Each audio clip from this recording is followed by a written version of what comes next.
इतना सा था तू, पाल पोस कर इतना बड़ा किया, तुझे पढ़ाया लिखाया और तेरे पीछे पीछे फिरती थी मैं।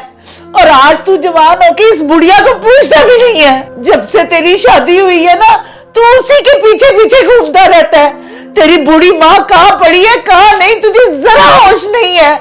जब मैं इस दुनिया से चली जाऊंगी ना, तब तुझे पता लगेगा। ऐसे मत बोले अम्मी, आज से मैं तुम्हारी तरफ हूँ। अगर तुम कहोगी तो मैं उसको बुलाऊंगा भी नहीं अम्मी। प्लीज अम्मी ऐसे ना बोलो अम्मी, बस अपने इस आदिल के सर पे हाथ रख दे माँ। आदिल खाना खा लो। मैं नहीं खा रहा, दफा हो जाए यहाँ से।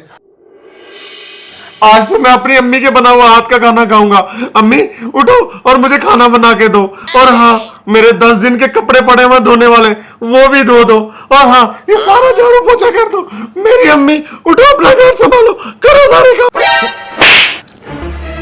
कमीने, मेरी बहू इतने प्यार से चल रही है, खाना बना के लाई है, जाके उसके साथ खाना खा। और खबरदार, अगर अब उससे तू लड़ा ना तो मैं तेरी जान निकाल दूंगी। मैं तुझे बता दूं इधर।